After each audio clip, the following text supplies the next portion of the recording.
Hello everyone and welcome to Indie Resources 12th video on how to make a browser MMO 2.0. This video is 5 years in the making. Not really, but it's been a 5-year delay since the last video.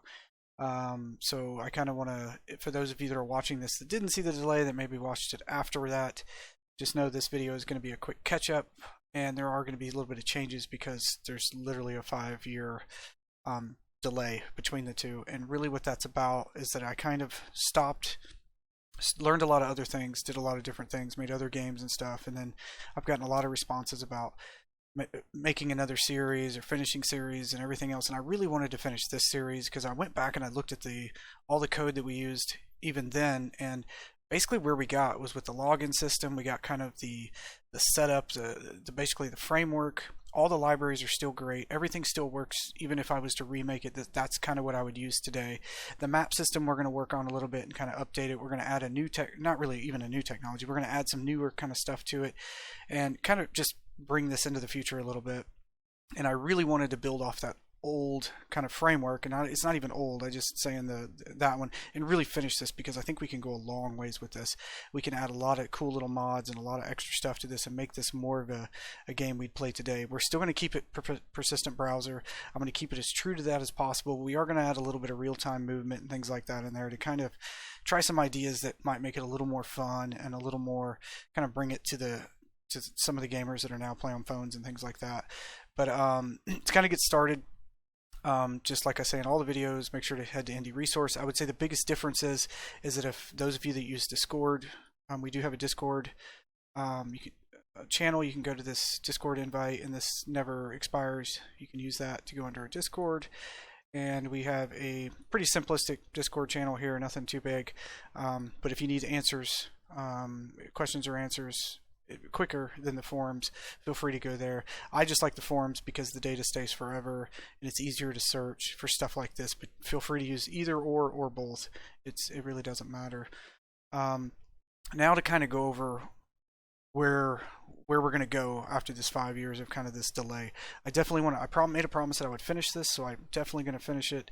This is kind of the video to say, okay, we're restarting, but we're not really going to restart. What I will recommend though is anyone who's followed the previous videos to download this new code, because I did make some small changes to kind of get it ready for the next video. And most videos from now on will be like not really live coding, but I'll be coding just as we go and looking at things versus me coding it beforehand and explaining what it is to kind of make it more fun and kind of stay with our theme that we do. So where we left off, basically, we had a login. You could register. The one thing I took out of this, though, was classes. I really feel like the game will be much more fun if we make everything skills-based, to where, you know, the more you lumber, the better your lumber gets. The more you hunt, the better the hunting gets, and so forth, to where we can add a lot more skills and just really, the character can be built kind of as you, depending on what you do. So the big code difference from the last video to this video, really to the next video, is going to be I ripped out all the class stuff, which wasn't much at all, and the only thing you can really need to do to your database, which I'll show you later, is just remove that class column, which is no big deal. But if you just download the latest code, it's got the SQL database and this, and for those of you that just want to start from here, that's perfectly fine too, that did the code maybe 5 years ago and now is kind of moved to here. And then now this is kind of your first video again. So there's a couple things I want to change. First off, I want to get rid of this, and we're just going to make it maybe a clickable map or something like that. Let me first explain where my thought on this map's going to go. So we have these squares here, and then we have inside of each one of these squares these 9 squares. I'm not a big fan of how I designed the map to begin with, because it's very static. It's meant to be a little more dynamic. It is based on how much you lumber and stuff like that, but we can't really do a whole lot with it because it's all built on the fly, and so you can't randomize anything. So I'm going to switch this to where this actually gets built at time of map build, and then every like hour or whatever it rechecks all the status of what everything is, and then it redesigns it, puts it in the database, and then this just pulls the drawing from the database. That way we can randomize much better. And another reason why we want to do this is the new feature I want to bring in. I want to make this a little more a little more interactive and playable, because I got to thinking about, you know, the lumbering is just click a button and hope you do the best, and I don't know how much I like that. So what I want to do is we'll continue to have this where we can walk around, but you can actually enter this square. And this is not what it's going to look like. First off, I just built this really quick as a proof of concept, but we're going to have to where you can actually, and like I said, this isn't what it's going to look like, but this is just a real quick proof of concept. You can actually walk around the entire map, and if you want to like lumber something or harvest something, you can actually click a button and harvest like rocks, or you can come and cut down a tree.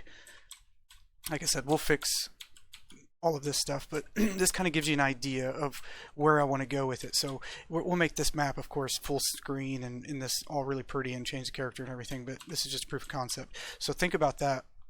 We've got all of these blocks. Each one of them will have its own map that's going to be this massive map like this that you can walk around.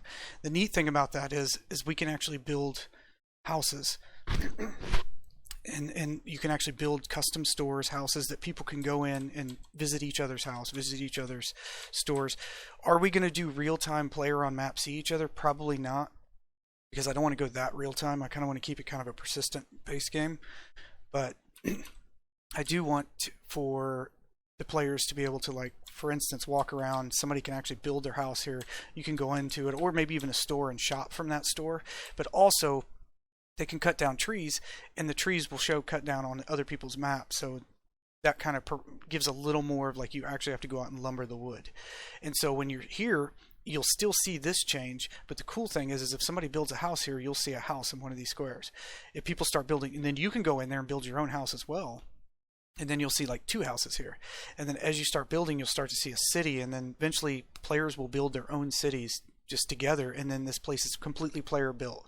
We can have it to where all of the items are player built, to where this is a completely player run economy, player run nation. The nice thing about this, the really cool part about this, is this can be absolutely massive, because for every one of these squares we're going to have a large deal you can walk around here, which will be bigger than this.